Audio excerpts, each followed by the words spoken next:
Anda masih menyaksikan kami di Dua Sisi pada malam hari ini. Kita tadi 2 segmen sudah mendengarkan paparan, pencerahan, pemahaman ya. Dan debat yang luar biasa. Dan debat yang luar biasa. Baik, kita mungkin coba wajah yang berbeda dari aspek yang berbeda juga ya. Terima kasih Pak Arianto, kita berganti dengan partner kita dan juga Oho. Ya, tadi kita sudah bahas dari fenomena sosial. Terima kasih sekali lagi. Saya ingin mengundang Bang Asas Tigor, silakan. Bang Asas Tigor Nainggolan, kita akan lihat dari sisi transportasinya seperti apa. Kalau tadi dari fenomena sosial sudah kita bahas, sekarang dari sisi transportasinya. Baik, tapi sebelum kita mulai review, apa tuh? Kita akan lihat sama-sama di layar mengenai berita-berita tentang motor gede yang menjadi sorotan belakangan ini. Ya, cukup ramai menjadi pembincangan di publik begitu ya. Betul. Nah, ini dari MTI, motor masuk lintasan tol berpotensi tingkatkan risiko kecelakaan, Vi. Ya.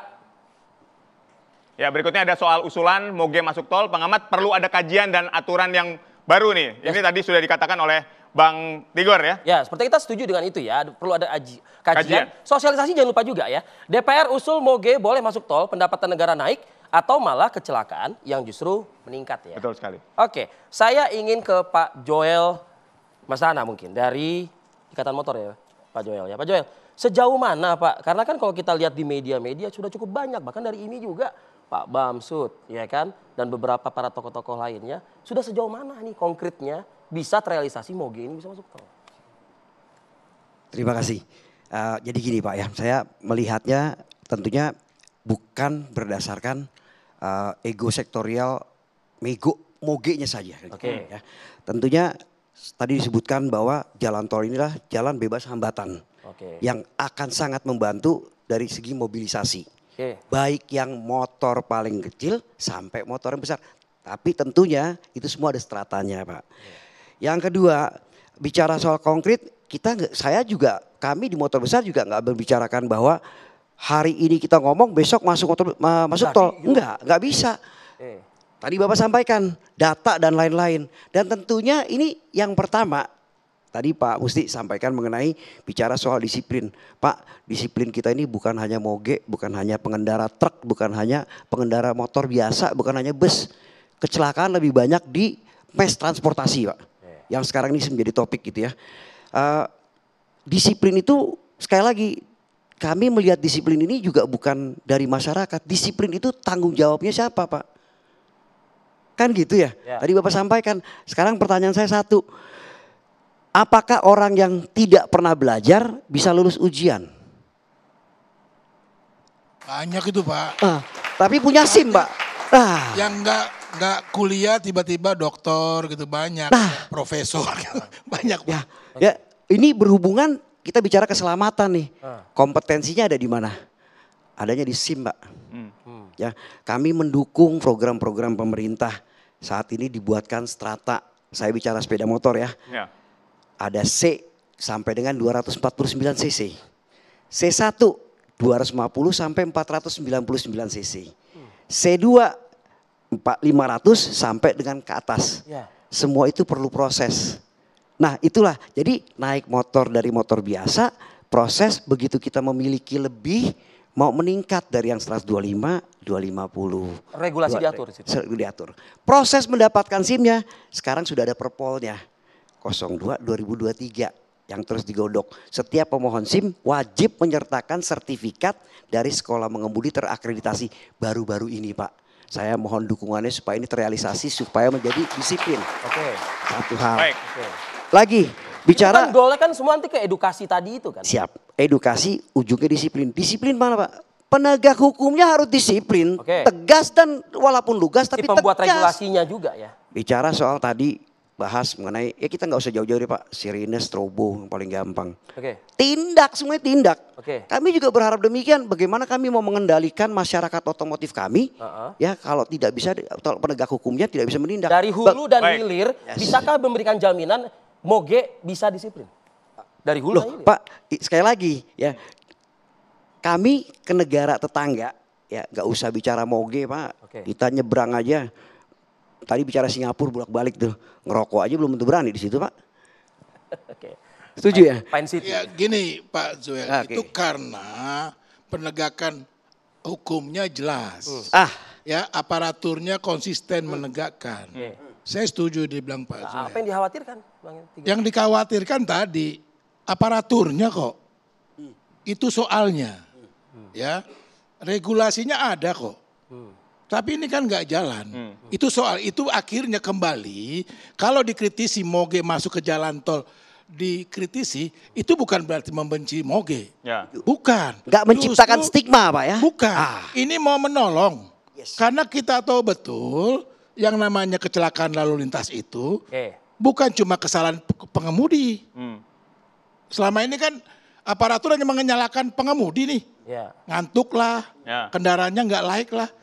Tapi yang menyalahkan ini tidak pernah bekerja dengan baik. Mengawasi. Itu soal. Saya yakin, ya nggak gampang bawa moge. Saya punya banyak teman yang bawa moge. Saya pikir saya punya banyak moge gitu. Oh belum. Jadi itu soal ya. Tadi dikatakan betul, nggak gampang bawa moge. Saya bawa motor yang kayak itu aja udah nggak kuat gitu loh. Apalagi moge perlu trik khusus. Artinya perlu pengaturan khusus.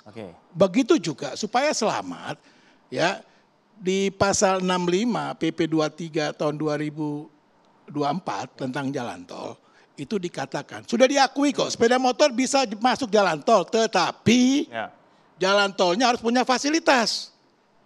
Yang punya fasilitas untuk roda 2 baru Suramadu sama Bali Bandara. Tapi ketika kita berbicara soal infrastruktur, fasilitas tadi yang Anda katakan, apakah kita katakanlah Pulau Jawa dulu lah. Di Pulau Jawa ini sudah memenuhi standar untuk tadi motor gede ini lewat ke jalan Kalau tol? saya lihat Suramadu, waduh itu ketabrak motor kecil nanti sama moge.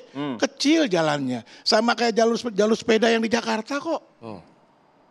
Nah, jadi ini harus dipersiapkan betul. Jadi kita nggak bisa paksa. Ini soal berlebihan atau tidak ya dari pendapat Anda? Kalau menurut regulasi nggak berlebihan, tapi harus siap. Gitu loh. Tadi kalau dikatakan, oke, pendapatan tambah, mari kita sampaikan. Kecelakaan masih tinggi, bukan cuma di jalan reguler. Di jalan tol, 2 hari lalu masih. Betul. Iya. Mike ya, Pak Irianto. Nanggapi mengenai ada contoh di Jawa ada 2 jalan tol yang udah fungsi. Ya. Bukan di Jawa, di Bali sama di Sulawesi. Gini Bang Tigor. Kalau di sana Pak tidak memenuhi syarat untuk moge Pak. Itu tadi saya sudah bilang Pak. Maksud saya begini, Bapak jangan khawatir, Abang jangan khawatir dengan jalan yang ada. Kita sekarang bagaimana memberi edukasi pada masyarakat mogenya. Enggak, yang saya maksud Pak, ya kita nggak bisa melangkahi begitu saja.